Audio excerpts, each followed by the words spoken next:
వెళ్ళిపోయేటప్పుడు కూడా అనుమతి అడిగి వెళ్ళిపోయిన దాసిలా ఇందులోంచి వెళ్ళిపోయేటప్పుడు కూడా ఈశ్వర కరుణామయుడవై నా యందు అనురక్తితో నేను పాపాలు చేశానని మనసుతో చేసిన పాపం పోగొట్టుకోవడానికి మనసుని, శరీరంతో చేసిన పాపం పోగొట్టుకోవడానికి శరీరాన్ని, వాక్కుతో చేసిన పాపం పోగొట్టుకోవడానికి వాక్కుని, మూడింటిని కలిపి జీవుణ్ణి శరీరంలో పెట్టి నాకు ఇది ఇచ్చావు. నా చేతనైనంత వరకు జాగ్రత్తగా ఉన్నాను, నీ ప్రీతి పొందాను అనుకుంటున్నాను.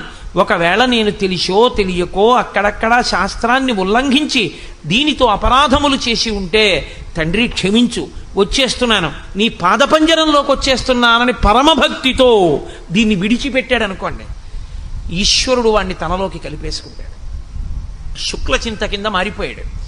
అథవా ధన్యచింత కింద ఉన్నాడు, లేదా మహోత్కృష్టమైన జన్మొస్తుంది. అందుకే అక్కడక్కడ మీకేమవుతుందో తెలుసా అండి, శుక్లచింత ఘనీభవించిన నాడు గురువుగారి ప్రమేయం కూడా లేకుండా తనంత తానా జన్మలో జ్ఞానం వస్తుంది.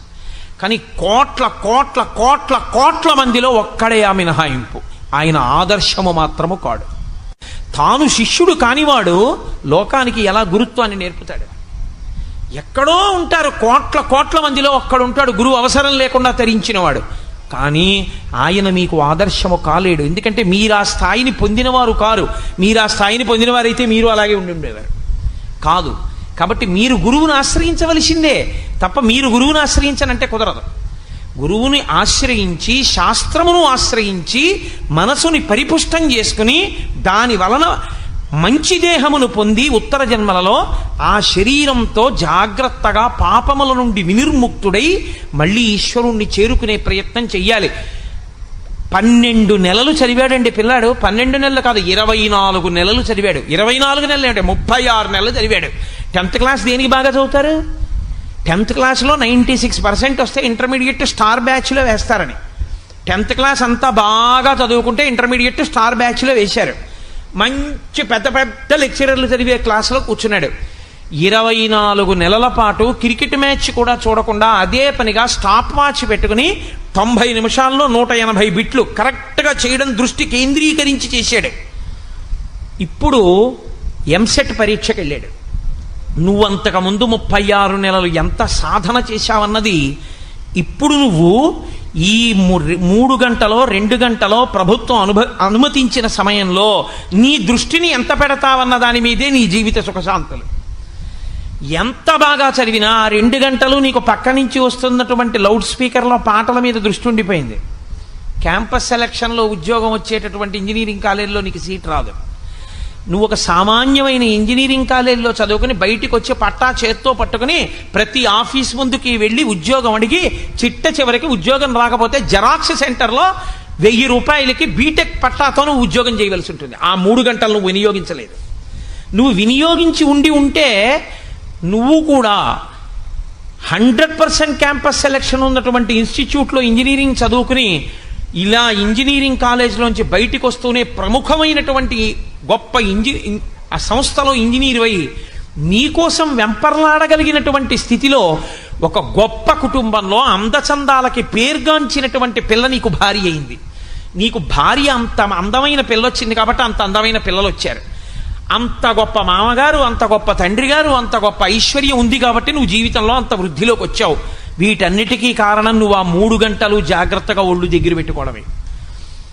ఈశ్వరుడు ఇచ్చే మనుష్య జన్మ కూడా ఎంసెట్ కూర్చునే 3 గంటల లాంటిదే. 70 సంవత్సరాల వయస్సు చాలా దీర్ఘాయుర్దాయం అని అనుకోకండి. 70 సంవత్సరాల వయస్సు మీరు కొన్నింటితో పోలిస్తే బహు తక్కువ. శబరిమలై వెళ్ళినప్పుడు చెట్లు కనబడతాయి. 5 నుంచి 6,000 సంవత్సరముల నుంచి ఉన్న చెట్లు.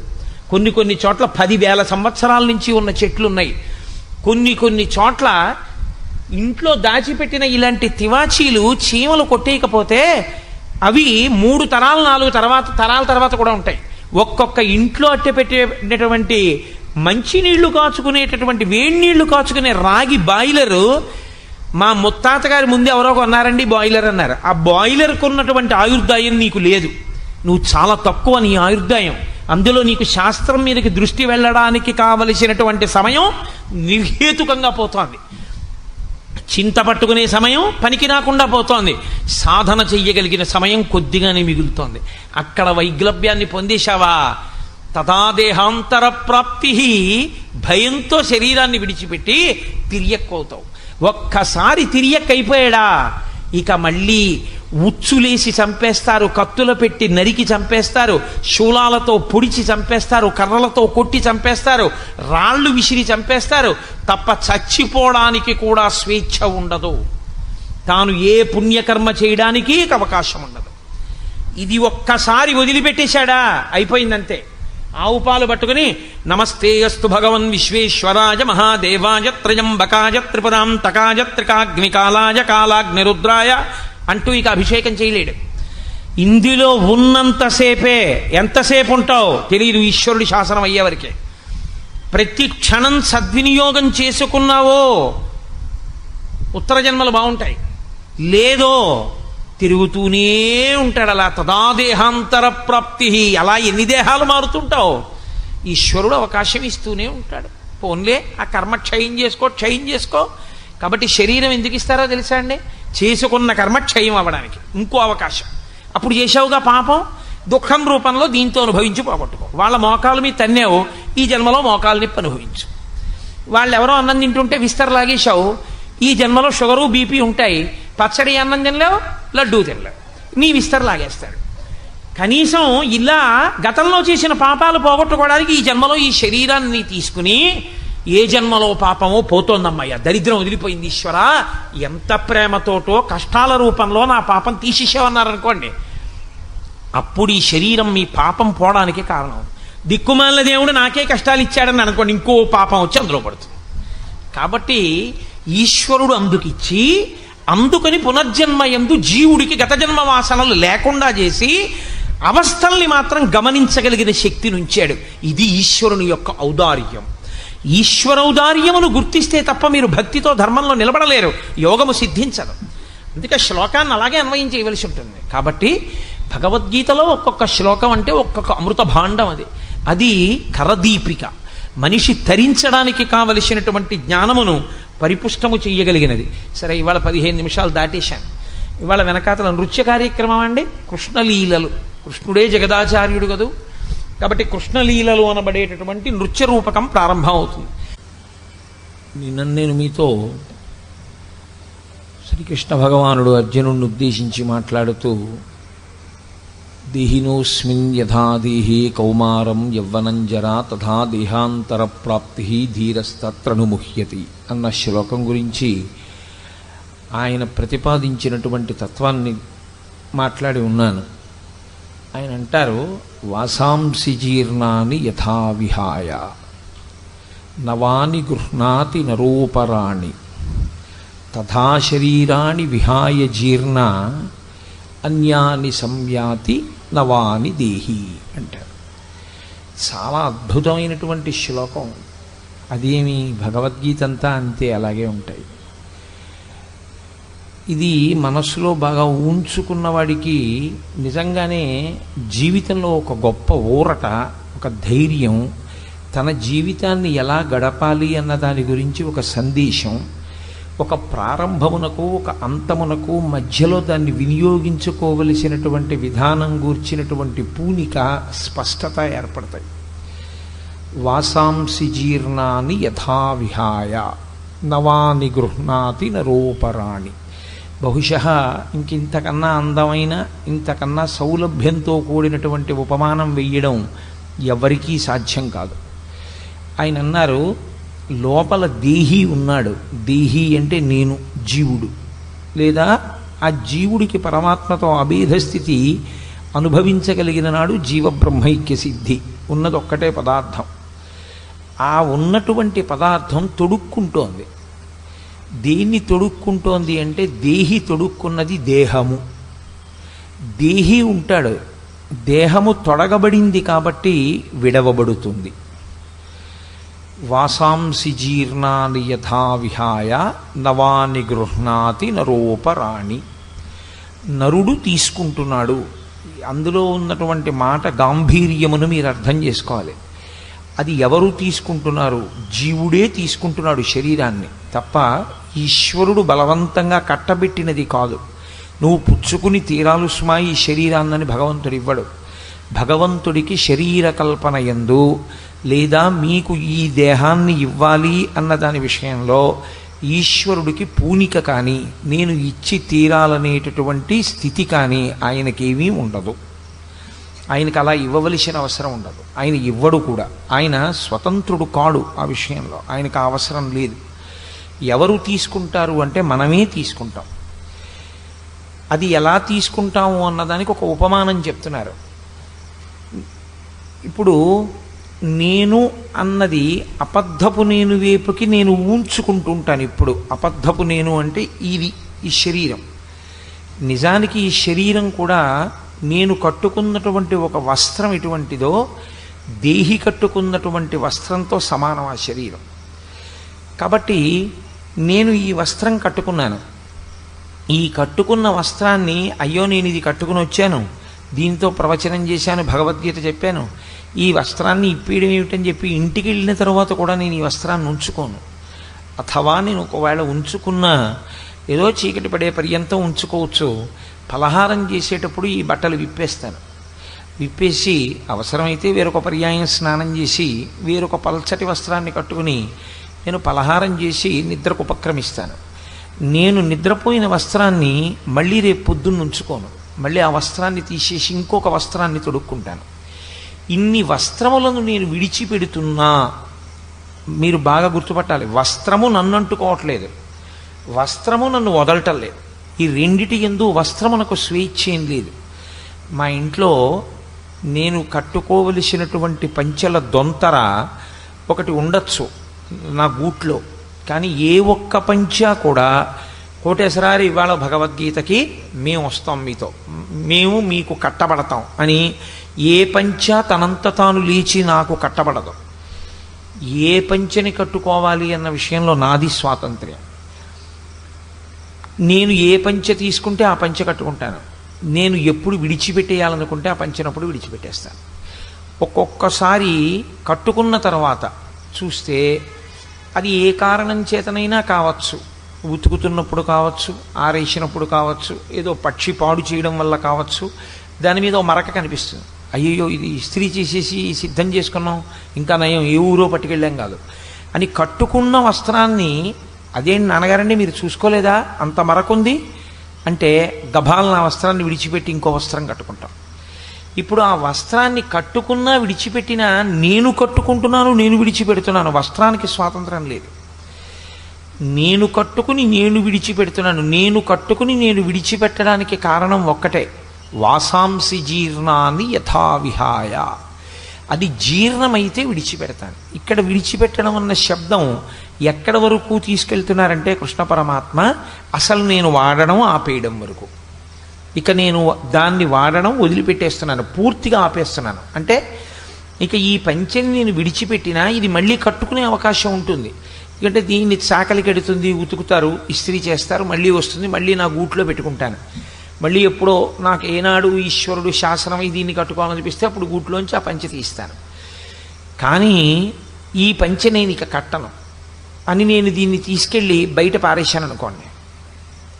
ఇప్పుడు నేను బయట పారేసినటువంటి ఉత్తరక్షణ పర్యంతము ఇక నా శరీరమునకు ఆ వస్త్రము చుట్టబడదు, అది కట్టబడదు, నేను విడిచిపెట్టేశాను. నేను ఎలా ఒక పంచెని జీర్ణమైంది, జీర్ణమైపోవడం అంటే అరిగిపోయింది, తరిగిపోయింది, చిరిగిపోయింది, ఆ కారణం చేత విడిచిపెట్టేశాను. అసలు యథార్థానికి వేదంలో పటల పన్నము అని ఒక పన్నం, అందులో వస్త్రం చిరిగినా కన్నం పడినా దాని మీద నిప్పు పడినా కాలినా అంచు లేకపోయినా అటువంటి వస్త్రాన్ని కట్టుకోవడాన్ని శాస్త్రం అంగీకరించదు. అటువంటి వస్త్రం కట్టుకోకూడదు. కాబట్టి అటువంటి వస్త్రం కట్టుకుని ఈశ్వరుడి ముందుకెళ్ళి నిలబడిన వాడికి ఏ పాపం వేస్తారు ఖాతాలో అంటే దిగంబరంగా వచ్చి నిలబడిన వాడి స్థితిని వేస్తాము అని చెప్పింది వేదం. కాబట్టి అలా జీర్ణమైన వస్త్రం ఇంకా కట్టుకోకూడదు. కనుక పారేయడం అంటే అదేదో ఇంకెందుకు లేదు చాలా పంచెలు ఉన్నాయి కదా అని పారేయడం కాదు. ఇంకా ఆ పంచ కట్టుకుని నేను వైదిక కర్మ చేయడానికి ఆ పంచ పనికిరాదు. పంచంతా బాగుంది, కానీ ఎక్కడో అగరత్తు యొక్క నుసి పడింది. పడ్డంలో దానికి కొన్ని కన్నాలు పడిపోయి, దానికి కొన్ని కన్నాలు పడినా కూడా నేను ఆ వస్త్రాన్ని విడిచిపెట్టవలసి ఉంటుంది. ఇంకెవరైనా నా దగ్గర పుచ్చుకుని పోని, కొంతవరకు ఏదో గురువుగారు కట్టుకున్నారని నా శిష్య సమానుడైన వాడు కొంత కట్టుకుంటే కట్టుకోవచ్చేమో, ఆయనకి అది నూతన వస్త్రం కావచ్చు, కానీ నా వరకు నాకు మాత్రం అది ఇక వైదిక కర్మక పనికిరాదు, కాబట్టి విడిచిపెట్టేస్తాను.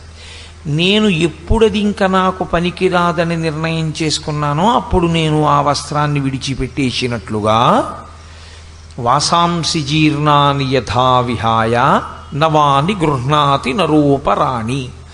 ఆ వస్త్రాన్ని విడిచిపెట్టేశాను అన్నప్పుడే వెంటనే ఇంకొక మాట ఉంటుంది. ఇంకొక వస్త్రం లేకుండా ఆ వస్త్రాన్ని విడిచిపెట్టేయడం ఉండదు లోకంలో. ఎందుకంటే అసలు వస్త్రం ఒంటి మీద ఆచ్ఛాదన లేకుండా ఒక్క క్షణం కూడా ఎవ్వరూ ఉండకూడదు. అది వేదం అంగీకరించదు. స్నానం చేసేటప్పుడు కూడా ఒంటి మీద స్నానశాటి ఉండవలసిందే. స్నానశాటి కట్టుకుని స్నానం చేయాలి, కానీ అసలు ఒంటి మీద నూలుపోగు లేకుండా ఉండడం అనేటటువంటి దాన్ని ఒకే ఒక్క సమయమునందు అంగీకరిస్తారు.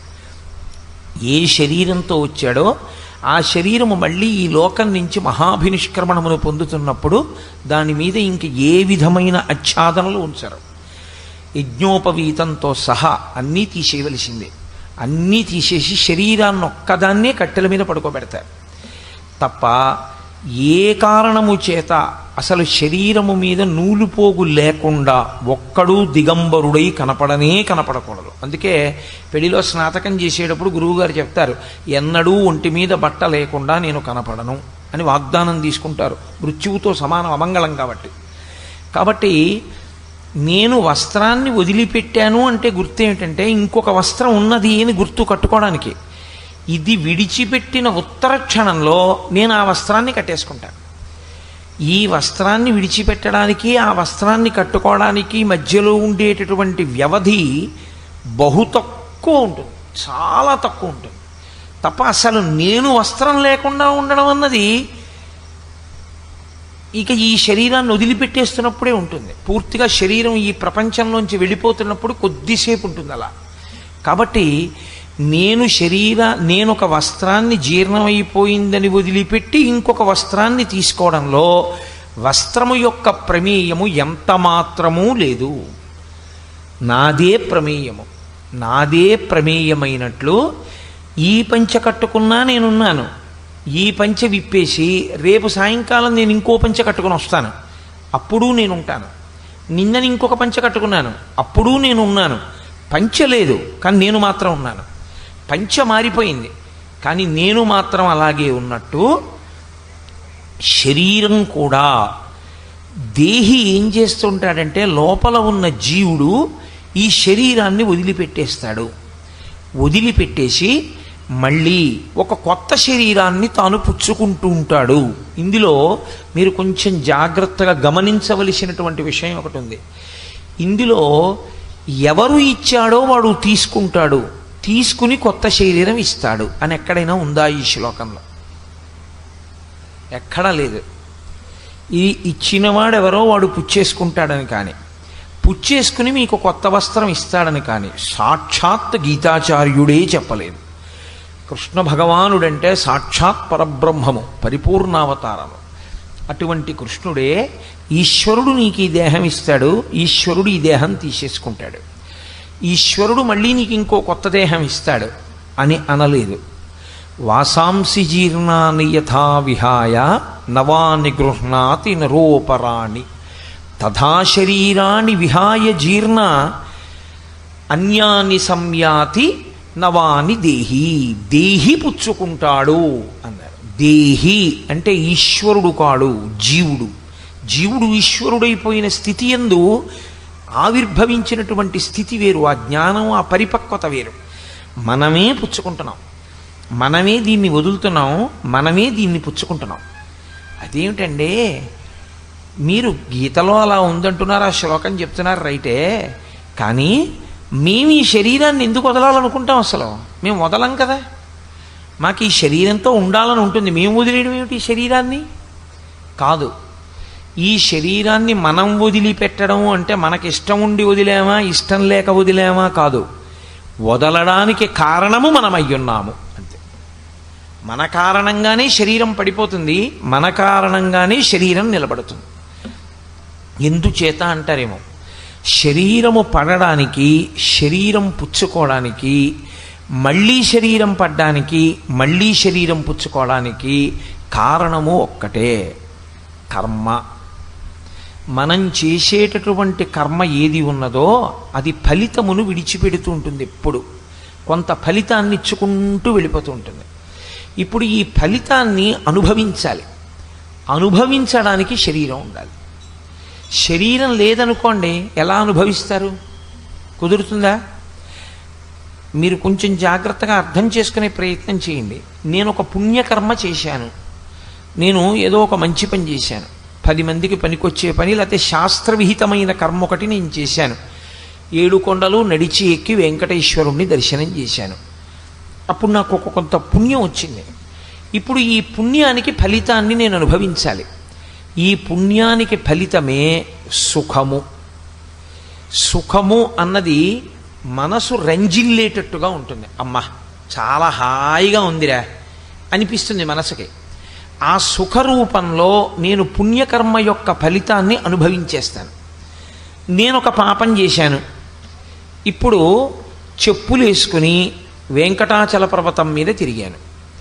ఇప్పుడు వెంకటాచల పర్వతం మీద చెప్పులేసుకు తిరిగినటువంటి పాపకర్మకి ఫలితాన్ని కూడా నేను అనుభవించవలసి ఉంటుంది. అప్పుడు నా అరికాళ్ళు ఏదో కారణం చేత ఎప్పుడో ఉత్తర జన్మలలో అగ్నిహోత్రం అంటుకుని ఆ కాళ్ళు కాలిపోయి బొబ్బలెక్కి కట్లు కట్టి కొన్నాళ్ల పాటు నేను కాళ్ళు కింద పెట్టి తిరగలేనటువంటి స్థితిని పొందాలి. చేసిన పాపము దుఃఖ రూపంలో పోవాలి, చేసిన పుణ్యము సుఖరూపంలో పోవాలి. ఇప్పుడు ఈ సుఖం అనుభవించాలన్నా దుఃఖం అనుభవించాలన్నా ఈశ్వరుడు మీకు మనస్సొక్కటే ఇచ్చి శరీరాన్ని ఇవ్వకపోతే కుదురుతుందా? ఎక్కడ పెడతారు మనస్సు తీసుకొచ్చి? ఎలా అనుభవిస్తారు? నేను పుణ్యకర్మ చేశాను, దాని సుఖ ఫలితాన్ని అనుభవించే చెయ్యాలి. ఇప్పుడు నేను ఆ సుఖ ఫలితం అనుభవించేయాలంటే ఏముండాలి? నాకో శరీరం ఉండాలి. మీ అందరూ కింద కూర్చుంటే నేను ఒక్కడిని కూర్చోవడానికి ఇంత పెద్ద వేదిక, నేను ఒక్కడిని కూర్చుంటే నాకు ఇన్ని పూలదండలు, నేను ఒక్కడిని కూర్చుంటే మీ అందరూ నిశ్శబ్దంగా ఉన్నారు, నేను ఒక్కడిని మాట్లాడితే నా మాట వినపడుతుందో వినపడదో సరిగా అందరికీ ఒక మైకు. ఇవి సభాపూజ్యత అంటారు. అంటే ఇంతమందికి చెప్పగలిగినటువంటి పెద్దరికాన్ని పొందుట. ఈ పెద్దరికం నాకు ఎందుకు వచ్చింది అంటే, గత జన్మలలో ఎవరికో ఏవో కొన్ని పుస్తకాలు నేను ఇచ్చున్నాను, ఎవరికో నాకు తెలుసున్నటువంటి 4 మంచి మాటలు కూర్చోపెట్టి వాళ్ళకి పనికి రావాలి అని చెప్పున్నాను. నేను చేసిన పుణ్యకర్మ ఏదో ఉంది. ఇప్పుడు ఆ పుణ్యకర్మ చేత నేను సభాపూజ్యత అనబడేటటువంటి గౌరవాన్ని పొందేయాలి. అది పొందేశాను అనుకోండి, అక్కడతో నేను చేసిన పుణ్యం పోతుంది, అయిపోయింది. కాబట్టి ఇప్పుడు కొంత పుణ్యం అయిపోయింది. ఒక్క పుణ్యమే చేశామనుకోండి, ఈ శరీరం ఇవ్వరు. చాలా జాగ్రత్తగా మీరు పట్టుకోవాల్సి ఉంటుంది ఇప్పుడు నేను చెప్పే విషయాన్ని. మీరు కేవల పుణ్యమే చేసి ఉన్నారనుకోండి, ఎవరు చేసేది శరీరం కాదు, కేవల పుణ్యం చేసేది లోపల ఉన్న జీవుడు. ఆయన ఎలా చెప్తే అలా చేస్తుంది ఈ శరీరం. జీవుడు కేవలం పుణ్యమే, అసలు పాపస్పర్శ లేదనుకోండి, అప్పుడు కేవలం భోగం అనుభవిస్తే చాలు. కాబట్టి అసలు ఆకలి దప్పిక లేకుండా అమృతం తాగి నిత్యము భోగం అనుభవిస్తూ సంతోషంగా ఉండడానికి ఊర్ధ్వలోకాల్లో దేవతలుగా పుట్టిస్తారు. నేను పాపము చేశాను, పుణ్యము చేశాను. ఇప్పుడు పాపపుణ్యములు రెండూ అనుభవించాలి. ఈ శరీరాన్ని ఇస్తారు, మనుష్య శరీరాన్ని ఇస్తారు. ఇది ఏమవుతూ ఉంటుందంటే ఆయుర్దాయ రూపంలో కాలమునందు కొంతకాలము నిలబడుతుంది. ఎంతకాలము నిలబడాలి అన్నది ఈశ్వరుడు ఊపిరిల రూపంలో నిర్ణయం చేస్తాడు. ఆ ఊపిరిల రూపంలో ఆయుర్దాయాన్ని లెక్క పెడతాడు. ఇన్ని ఊపిర్లు తీయడానికి నీకు నేను అధికారం ఇస్తున్నాను అని చెప్పి జీవుణ్ణి శరీరం ఇచ్చి పంపిస్తాడు. నీ చేసుకున్న కర్మ ఫలితంగానే పుణ్యము ఉంది, పాపము ఉంది, రెండూ అనుభవించాలి. ఇప్పుడు ఈ శరీరం ఇచ్చాడు. దీంట్లో ఇదిగో ఈ కాలంలో ఫలానా సమయం నుంచి ఫలానా సమయం వరకు, నిజానికి ఆయన ఏమి date of birth date of death ఆయన ఏం చెప్పడం, నీవు మొదటి ఊపిరి నుండి నీ చిట్ట చివరి ఊపిరి ఇన్నో ఊపిరి వరకు నువ్వుండు. దానికే చిత్రగుప్తుడు అని పేరు. చిత్రగుప్తుడు అంటే ఈ ఊపిర్లను ఎవరు లెక్క పెడతారంటే ఇక్కడ కూర్చుని ఈశ్వరుడు లెక్క పెడుతుంటాడు. అనాహతము అంటారు. అనాహతము అంటే ఒకరి చేత ఆపబడేది కాదు. మీరు ఆపుతాను అంటే ఆగదు, నువ్వు ఆగవద్దు అంటే ఆగడం మానదు. దానికి అనాహతము అని పేరు. ఈ అనాహతముందే ఇది గంట. మీరు ఈశ్వరుడి దర్శనం ప్రారంభమైంది దేవాలయంలో అని గుర్తు ఏమిటంటే గంట మోగాలి. గంట మ్రోగకుండా నివేదన ఉండదు, గంట మోగకుండా ఈశ్వర దర్శనం ఉండదు. కాబట్టి ఒక గంట మోగుతూ ఉంటుంది. ఎందుకంటే ఆయన ఇక్కడ కూర్చుని ఉన్నాడు, లెక్క పెడుతూ ఉంటాడు. అదే lub dub lub dub lub dub అని కొడుతూ ఉంటుంది. ఆయన కూర్చుని ఎన్ని ఊపిర్లు తీసి ఎన్ని ఊపిర్లు విడిచిపెడుతున్నాడో లెక్క పెట్టుకుంటూ ఉంటాడు. ఆయనకి తెలుసు ఇక ఈ ఊపిరి తీశాడు, ఇక విడిచిపెట్టక్కర్లేదు. ఆయన బయటికి వెళ్ళగానే గంట అయిపోతుంది. ఈ ఊపిరి తీశాడు, ఇక విడవక్కర్లేదు, ఆయన కిందకి దిగిపోతాడు, ఆగిపోతుంది. కాబట్టి ఊపిర్లు లెక్క పెట్టి ఆయుర్దాయాన్ని మాత్రం ఇచ్చేవాడు ఈశ్వరుడు. ఆయన ఇక్కడ కూర్చుని ఇంతకాలము ఇన్ని ఊపిరులుగా నువ్వుండు, అందుకే దీపం ఉండగా ఇల్లు చక్క పెట్టుకో అంటారు. అంటే ఇక్కడ ఈ ఊపిరి తిరుగుతున్నప్పుడే, ఈ గంట మోగుతున్నప్పుడే, ఇక్కడ ఈశ్వరుడు ఉన్నప్పుడే నువ్వు చెయ్యవలసిన మంచి పని చేసేసేయి. ఒక్కసారి బయటికి వెళ్ళాడంటే ఇంకా చేయడానికి దీనికి ఏం అవకాశం ఉండదు, ప్రేతం అయిపోతుంది. కాబట్టి తొందరగా చేసుకో. ప్రతి ఊపిరి యందు ఈశ్వరుణ్ణి అర్చన చేసుకో. అదే మనం శివాభిషేకం చేసేటప్పుడు మహన్యాసం చేస్తూ హంస హంసాయ విద్మహే పరమహంసాయ ధీమహి తన్న హంస ప్రచోదయాత్ అని పిలుస్తారు. ఆ ఊపిరిల రూపం హంసగా ఉంటుంది. అదే హకార సకారములు. అందుకే పురుష సూక్తం మొదలైతే సహస్రశీర్షా పురుష సహస్రాక్ష సహస్రపాత్ అని, శ్రీ సూక్తం మొదలైతే హిరణ్యవర్ణాం హరిణీం సువర్ణ రజతస్రజాం అని. ఆ హకార సకారములు రెండూ కలిసి మంగళప్రదమైతే సహ హస హంస, ఆ హంస నడుస్తోందంటారు. ఈ హంస నడుస్తుండగా చిత్తమాలిన్యాన్ని విడిచిపెట్టుకుని నువ్వు ఈశ్వర కర్మల వైపుకి అడుగులు వేసుకుంటూ వెళ్ళాలి. చిత్తశుద్ధిని ఏర్పాటు చేసుకుని దాని వలన జ్ఞానమును పొందగలిగితే జ్ఞానాద్దేవతు కైవల్యం. కాబట్టి ఈ శరీరంతో పుణ్యాన్ని చేసుకోవచ్చు, పాపాన్ని చేసుకోవచ్చు. పుణ్యాన్ని అనుభవించవచ్చు, పాపాన్ని అనుభవించవచ్చు. ఈ రెండిటినీ అనుభవింపచేయడానికి ఈశ్వరుడు ఈ శరీరాన్ని ఇస్తాడు. ఈశ్వరుడు ఈ శరీరాన్ని ఇచ్చేటప్పుడు వీడికి ఇది ఇద్దాం, పాపం ఏదో సంతోషంగా ఇచ్చేద్దామని ఏమి ఇవ్వడాయన. ఆయన ఇవ్వడానికి కారణం ఒక్కటే అయి ఉంటుంది. పరాశర భట్టర్లు శ్రీగుణరత్న కోశం చేస్తూ ఓ మాట అంటారు, యద్రూభంగాః ప్రమాణం స్థిరచర రచన తారతమ్యే మురారే. ఈ పుర్రె జీవుడిని పట్టుకుని బ్రహ్మగారు వేరొక పుర్రెలోకి ప్రవేశపెడుతూ ఉంటాడు. అది చీమ పుర్రెవచ్చు, ఈగ పుర్రెవచ్చు, దోమ పుర్రెవచ్చు. నేను ఇవాళ పేపర్లో ఫోటో చూశా, ఏదో ఎక్కడో సముద్రపు ఒడ్డున చనిపోయిన తాబేలు అని ఫోటో వేశారు. దాని పుర్రె కనపడుతోంది, దానికో పుర్రె ఉంటుంది. ఆ పుర్రె పట్టుకుని అందులోకి జీవుణ్ణి ప్రవేశపెడుతూ వీడికి ఏం ఇవ్వచ్చు అన్నది ఇచ్చే ముందు అమ్మ వంక చూస్తాడు బ్రహ్మగారు. బ్రహ్మగారి తల్లి లక్ష్మీదేవి, ఆవిడ వంక చూస్తాడు. చూసి అమ్మా ఈ పుర్రె గతంలో ఈ పేరుతో తిరిగింది, ఏం చేయమంటావు అని అడుగుతాడు. యద్రూభంగాః ప్రమాణం స్థిరచర రచన తారతమ్యే మురారే. లక్ష్మీదేవి, ఓ ఈ పుర్రె, అబ్బా ఏమి శ్రమించాడురా శాస్త్రం ప్రకారం, శాస్త్రం కోసం వాడుకున్నాడు శరీరాన్ని అని ఇలా అందనుకోండి, ఉత్తమ శరీరాన్ని ఇస్తారు. అమ్మవారు ఛీ దుర్మార్గుడు అని ఇలా కనుబొమ్మ దింపింది అనుకోండి, వెన్నుపాము అడ్డంగా ఉండేటటువంటి ప్రాణి, లేకపోతే అసలు వెన్నుపాము లేకుండా మిలికిలి తిరిగే ప్రాణిగా ఇస్తారు. భయహేతు, ఏ పాము లాంటిదన్నో చూస్తే అటువంటి జన్మనిస్తారు. కాబట్టి నీవు చేసిన కర్మ ఏది ఉన్నదో ఆ కర్మయే నీవు శరీరము పొందడానికి హేతువై ఉన్నది.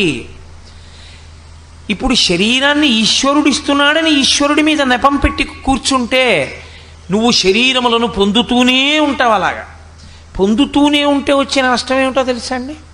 అందుకే మన వాళ్ళు దేవాలయాలన్నీ తీసుకెళ్ళి కొండ మీద పెడతారు. కొండ మీద దేవాలయం పెడితే చాలా గొప్పది. సాధారణంగా దేవాలయం కొండ మీద ఉన్నది అంటే ఒక్కటే గుర్తది, స్వయంభూ అని గుర్తు. స్వయంభూ దేవాలయం అయితేనే కొండ మీద ఉంటుంది. స్వయంభూ కాని దేవాలయంతో సమానమైన స్థాయి ప్రతిష్ఠ చేయబడిన దేవాలయానికి ఒక్కనాటికి రాదు శాస్త్రంలో. ప్రతిష్ఠ దేవాలయమే. మానవ ప్రతిష్ఠితం అయితే చాలా తక్కువ. ఋషి ప్రతిష్టము, రాక్షస ప్రతిష్టము, దేవతా ప్రతిష్టము వాటి స్థాయి ఎక్కువ. స్వయంభూ క్షేత్రానికి ఉండే శక్తి అపారం. వేదము ప్రమాణం. నేను ఇక్కడ కూర్చున్నది వేద ప్రమాణం గురించి మాట్లాడడానికి తప్ప నాకు తోచింది మాట్లాడడం నా చేత కాదు. నేను అలా మాట్లాడలేను.